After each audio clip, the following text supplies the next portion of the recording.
siapa setan? Setan itu datang mencuri, membunuh, dan membinasakan. Setan tidak suka saudara bahagia. Kalaupun uang saudara banyak, dia akan hancurkan hidup saudara dengan narkoba. Karena dia mencuri, membunuh, dan pembinasa. Kalau saudara sehat, saudaraku, dia akan pilih cara lain untuk menghancurkan hidup saudara.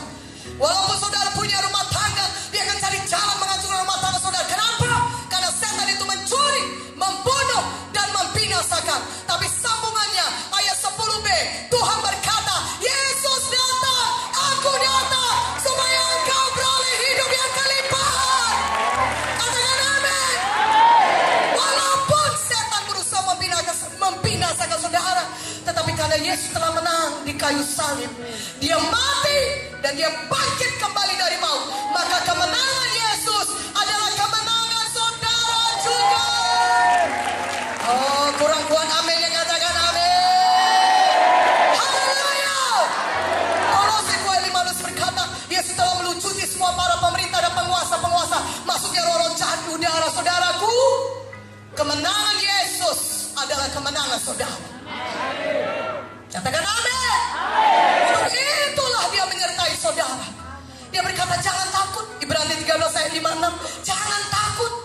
Walaupun setan itu lebih besar kuasanya daripada manusia, saudara, Tuhan berkata, jangan takut. Kenapa? Karena dia Allah yang menyertai saudara.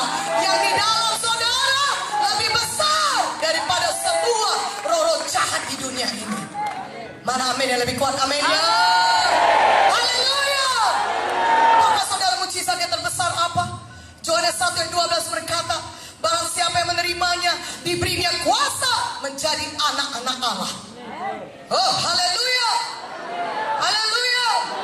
Menjadi anak-anak Bapa di sorga adalah mujizat yang terbesar.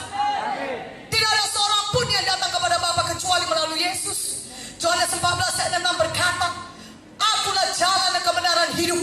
Tuhan Yesus berkata, tidak ada satu pun dosa yang bisa masuk ke sorga, saudara.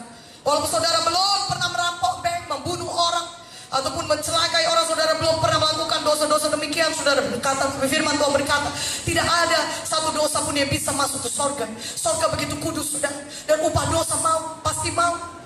Tapi firman Tuhan juga berkata, Roma 6 ayat 23, kasih karunia Allah, hadiah daripada Tuhan ialah hidup yang kekal di dalam Kristus Yesus. Haleluya.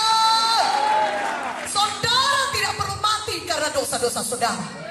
Kalau saudara percaya kepada Yesus Kristus, Yesus sudah mati menanggung semua dosa saudara. Di kayu salib dia menjadi ganti kita, substitusi kita. Seharusnya kita yang dihukum karena dosa-dosa kita, tapi karena Tuhan Yesus mengasihi kita, dia serahkan nyawanya, dia disalibkan bagi kita, dia curahkan darahnya, sehingga barang siapa kita yang percaya kepada Yesus tidak perlu binasa, tetapi bisa beroleh hidup yang kekal. Amin. Kita tidak perlu binasa karena dosa kita, saudara. Kalau kita percaya kepada Yesus, Tuhan Yesus akan menyucikan kita dari segala dosa kita, sehingga kita dibenarkan, dikuduskan, dilayakkan masuk kerajaan sorga. Itu semua adalah hadiah Tuhan, karunia Tuhan. Saudara hanya perlu menerimanya, sehingga saudara bisa memiliki hidup yang kekal. Namanya hadiah, saudara tidak perlu berbuat apa-apa. Kalau hadiah itu hanya perlu diterima saja.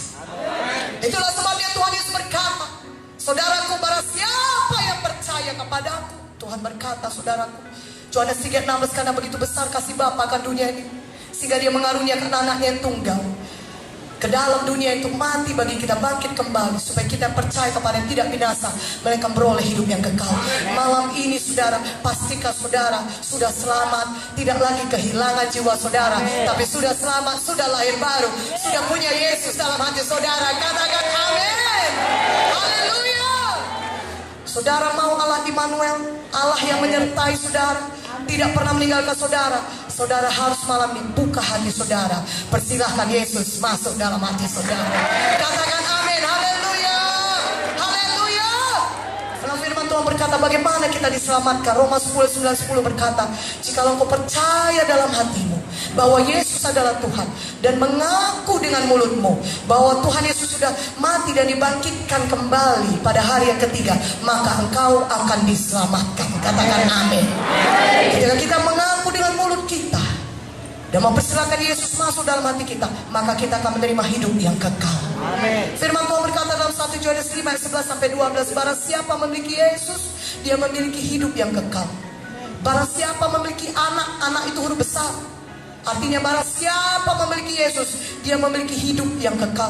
Tapi barang siapa tidak memiliki Yesus, dia tidak memiliki hidup yang kekal. Malam ini kita semuanya pastikan kita sudah memiliki Yesus dalam hati kita. Katakan amin, haleluya. Karena itu saya sudah angkat tangan saudara semuanya, tutup mata kita. Ucapkan dengan suara